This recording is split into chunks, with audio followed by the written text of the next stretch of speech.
Hello and welcome to Jive Talking with me, Disco Dan. On today's episode we'll be taking a look back at the action from House of Pain Wrestling from the month of November. So let's get things started with Hucknall from Friday the 10th of November. The show kicked off with a rematch from St Anne's last month as newcomer Mikey McLovin went one-on-one with Mr. Number 1, Niall Hind. Niall was trying to cheat his way to victory again and put his feet on the ropes, but the referee caught him and stopped the count. As Niall argued with the referee, Mikey had time to recover, roll Niall up himself, put his feet on the ropes to pick up the win.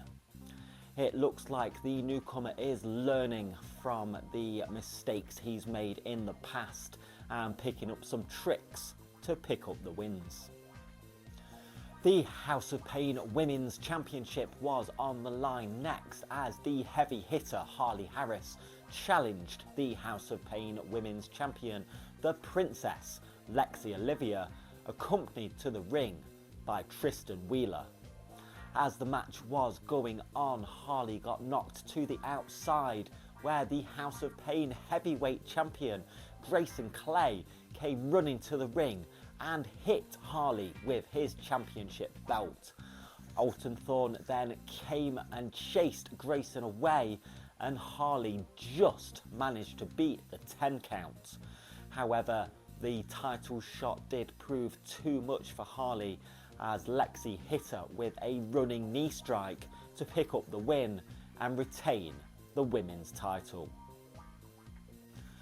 It was singles action next as the textbook protege Kyle Crimson went one-on-one with the man who defeated him in tag team action last month, Kobe Woods.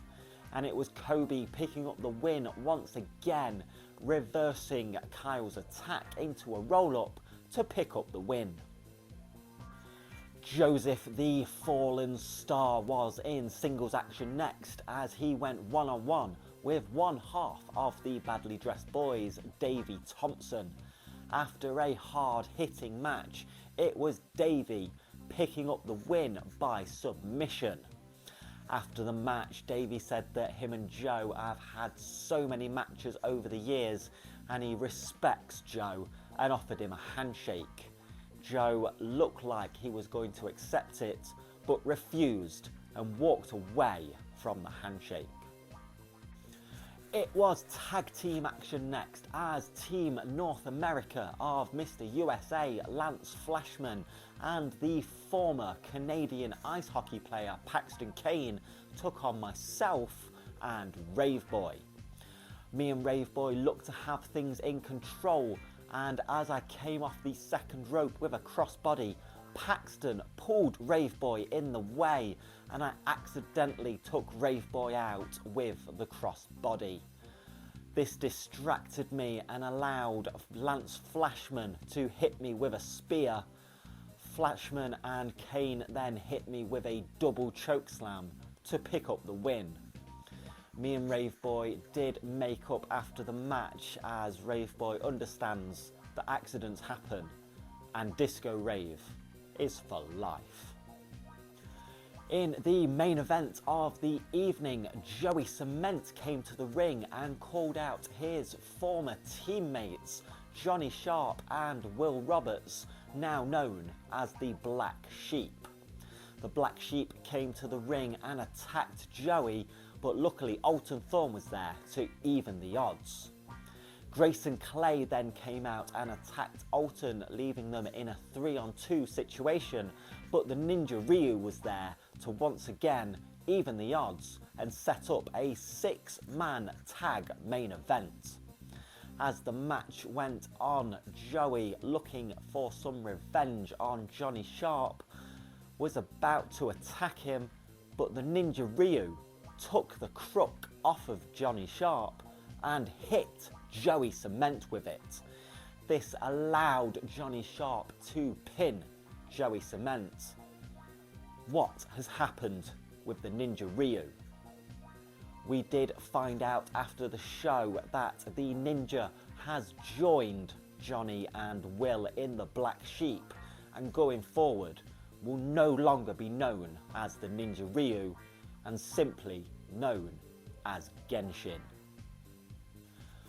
Moving on to Beeston now. On Saturday the 11th of November, the show kicked off with a 6-man tag team match as the Black Sheep teamed with the House of Pain heavyweight champion Grayson Clay to take on Joey Cement and the Wild Wolves. During the match, Joey and the Black Sheep fought into the backstage area, leaving Grayson on his own with the Wild Wolves, and this meant that Mike Wild was able to pick up the win over the heavyweight champion. Has Mike Wild earned himself a shot at the House of Pain heavyweight championship? Next, it was announced that when we return to Beeston on Saturday the 2nd of December, there will be an over-the-top rope rumble match in the main event where the winner will earn themselves a title shot of their choosing. Matlock came out to the ring and announced that he will be in the Rumble and win the Rumble, as no one will be able to throw him over the top rope. Franco Fate then came out and said that he believes he can throw Matlock out of the ring, and the two of them got into a brawl, fighting out of the arena. Following this, the Canadian Peter Sador came out to the ring and announced that he will be in the Rumble, but he wants a warm-up match and issued an open challenge to anyone in the back. This was answered by the suntan Superman LJ Heron, and as the match went on, Peter decided he'd had enough and walked out on the match, handing LJ Heron the win via countout. Tristan Wheeler was scheduled for singles action next, and as he made his way to the ring, Franco Fate and Matlock fought back into the arena. Tristan was complaining about this, which meant Franco knocked him down, and then Tristan's scheduled opponent Pinky the Pirate made his way to the ring, hit a 619 and picked up the win in a matter of seconds. It was tag team action next as the Full Throttle champions Indigo Jones and Oscar Prospero teamed up to take on the House of Pain tag team champions Firestorm of Marley Hayden and Rayna. It was Marley and Rayna picking up the win by disqualification when the Kings attacked them, causing the DQ. Davey Thompson came running to the ring with a chair to chase off the Kings and then challenged them to a match later in the night. Matlock and Franco Fate came brawling back into the arena once again, which brought out Tristan Wheeler, who was complaining about what happened earlier in the night, and challenged Pinky the Pirate to a rematch. Pinky obliged and came to the ring, where Tristan jumped him from behind. However, Tristan could not gain the advantage, and Pinky rolled him up to pick up his second win of the night over Tristan Wheeler. It was tag team action next as the Kings were out to take on Davey Thompson and a partner of his choosing, and his partner was the last son of Odin, Gunnarsson. As the match was going on, Indigo Jones and Oscar Prospero came back to the ring, attacking Davey Thompson, repaying the favour from earlier in the night. Firestorm came out to the ring and chased off the Kings and the Full Throttle champions, making save for Davey and Gunnarsson. In the main event of the evening, the House of Pain Heritage Championship was on the line as Nate Colt challenged Textbook Dave Breaks for the title. It was Textbook picking up the first fall as he rolled Nate up to take the lead 1-0. Nate Colt wasn't going down without a fight though, and hit an RKO to even the score up to 1-1. As we went into the final round with the scores even, Dave Breaks went for a roll-up on Nate, but Nate reversed this into a sleeper hold, forcing Dave Breaks to tap out, meaning that Nate Colt won the third fall, winning the match 2-1, meaning your new House of Pain Heritage Champion is Nate Colt. After the match, Nate offered Textbook a handshake, and Dave looked like he was about to accept this when the Textbook protege Kyle Crimson entered the ring, slapped Dave Breaks across the face, talked some sense into him, at which point Dave flipped off Nate and stormed out of the arena. But I'm sure everyone will join me in offering a huge congratulations to the new House of Pain Heritage Champion, Nate Colt. Moving on to Reneth now on Friday the 24th of November. As the show was starting, Joey Cement came out to the ring and called out Johnny Sharp and Will Roberts of the Black Sheep. They came to the ring and tried to attack Joey, but LJ Heron came running out to even the odds, and we had ourselves a tag team match. As the match went on, it looked like Joey was closing in on victory when Genshin, the former Ninja Ryu, came out to the ring and hit Joey with a low blow, causing the disqualification. The Black Sheep then used the numbers game to work over Joey's leg, injuring his leg. It was full throttle title action next as one half of the Badly Dressed Boys, Brandon Brooks, challenged one of the co-Full Throttle champions, Oscar Prospero. With just 30 seconds left of the 6-minute time limit, Brandon had Oscar locked in an octopus hold when the other co-Full Throttle champion, Indigo Jones, came to ringside and pulled the referee Neil out of the ring. As the time limit expired, Oscar tapped out, but the referee wasn't there to see it, so Oscar and Indigo retained the Full Throttle Championship due to a time limit draw. Davey Thompson was not happy with this and came to the ring and said that everybody saw Oscar tap out and that Brandon Brooks should be the Full Throttle champion now. Davey then challenged Indigo Jones to a match, and it was Davey picking up the win with a reversal into a roll-up. In the main event of the evening, it was an 8-man elimination tag team match with a War Games twist. As 2 men would start the match, then every 2 minutes a new participant would enter the match.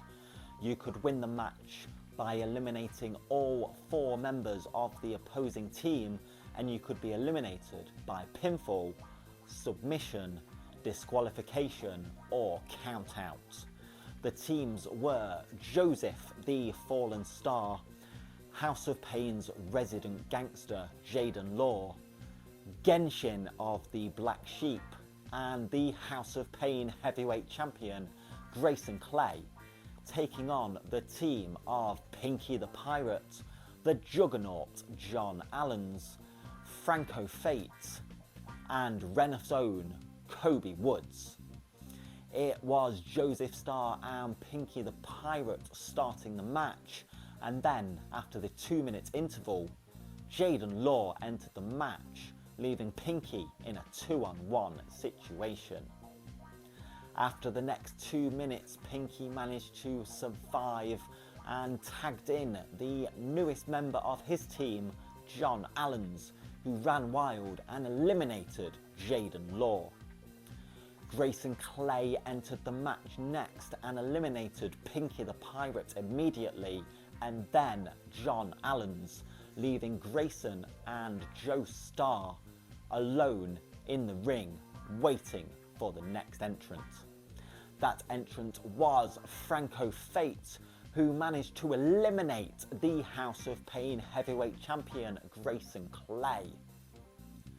Grayson was not happy with this, and before returning to the backstage area, hit Franco Fate with the championship belt, which meant Genshin eliminated Franco Fate. This left the final 2 participants as Genshin and Reneth's own Kobe Woods.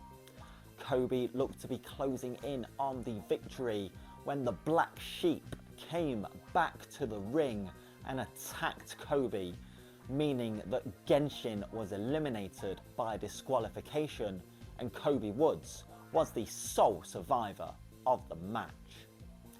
LJ Heron and Joey Cement came back to the ring to even the odds against the Black Sheep, but Johnny Sharp used his crook to take out Kobe and LJ Heron. As Genshin and Will Roberts held Joey ready for Johnny to hit him with his crook, all the lights suddenly went out in the building, and when they came back on, Spike was stood in the ring and chased off the Black Sheep, meaning that the firm of Joey Cement and Spike are back together and stood tall as the Black Sheep retreated. Joey and Spike then announced that when we return to Reneth on Friday the 15th of December, there will be a Rumble main event, and that the Black Sheep will have nowhere to hide when they're all in the ring together. We rounded the month off in St Anne's on Saturday the 25th of November, and as the show began, Mr. Number 1 Niall Hind came storming to the ring and demanded a rematch with Mikey McLovin, because Mikey cheated to beat him in Hucknall. Mikey was more than happy to accept the challenge, and the match was on, and it was McLovin picking up the win by submission. The House of Pain Full Throttle Championship was on the line next as the Screwdriver Zach Roberts challenged one of the co-Full Throttle champions, Indigo Jones. As the match was going on and it looked like Zach had things in control, the other Full Throttle champion, Oscar Prospero, got in the ring and shoved his co-champion, Indigo Jones, causing the disqualification, meaning that Indigo and Oscar retained the Full Throttle Championship. James Stevens came storming to the ring though, saying that he was having none of this and challenged Oscar Prospero to a match, which James Stevens picked up the win in. Mr. USA Lance Flashman was scheduled for singles action next, but when his opponent Jerry Jarvis was making his way to the ring, he was attacked from behind by the Canadian Peter Sedor. Nate Colt came out to the ring to even the odds and challenged them to a tag team match, so the match was on. As the match was going on, Flashman and Sedor decided they wanted no more of the Heritage Champion and Jerry, and they left the match, meaning that Nate and Jerry picked up the win by countout.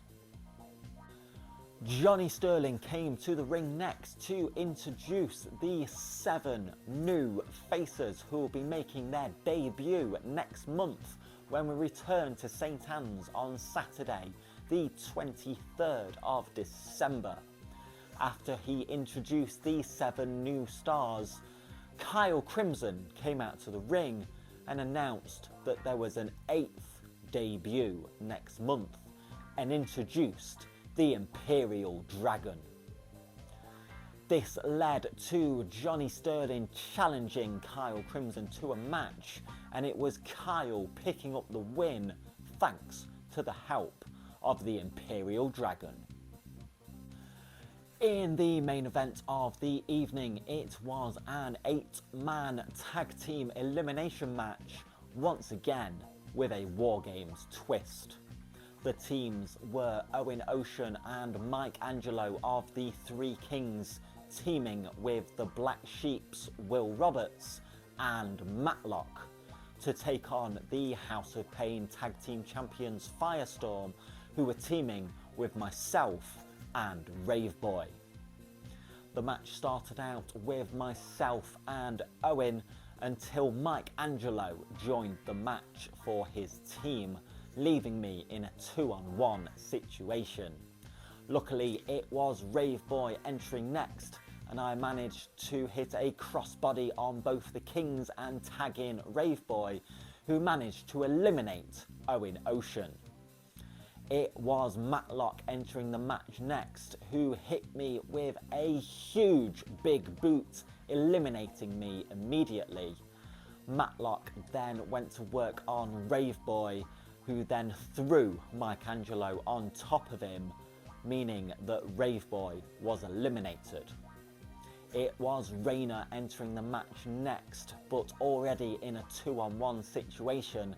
However, he managed to overcome the odds and eliminate Mike Angelo. But this is when Will Roberts entered the match, putting Rayner in a 2-on-1 situation once again. Marley Hayden was the final entry into the match, and as he tagged in, he managed to pick up the massive Matlock, hit a Samoan drop to eliminate him, leaving Will Roberts alone against both of the tag team champions. As Marley went for a spin kick on Roberts, Roberts ducked and Marley kicked his own partner Rayner in the head. Will Roberts then threw Marley out of the ring, pinned Rayner to eliminate him. As Rayner came to, he was not happy with his tag team partner kicking him, and as Marley tried to explain that it was an accident, Will Roberts hit Marley in the back of the head with one of the tag team title belts, then hit a skull-crushing finale to eliminate Marley, meaning that Will Roberts was the sole survivor of the match. We have an absolutely massive month coming up in December with 10 shows taking place. We kick the month off in Kirk Hallam on Friday, the 1st of December. We return to Beeston on Saturday, the 2nd of December, and Clifton on Sunday, the 3rd of December. We are back in Hucknall on Friday, the 8th of December, Sawley in Saturday, the 9th of December. We return to Reneth on Friday, the 15th of December, Cotgrave on Friday, the 22nd of December, St Anne's for debut day on Saturday, the 23rd of December, Annie's Burger Shack on Friday, the 29th of December, and we round the month off with a second St Anne's show on Saturday, the 30th of December. If you would like to reserve seats to any of these shows, please do make contact with the House of Pain Facebook page. Well, that is all I do have time for today, so thank you very much for watching. Don't forget to like the video, share the video, leave a comment below, hit that subscribe button, and I will see you next time for some more Jive Talking.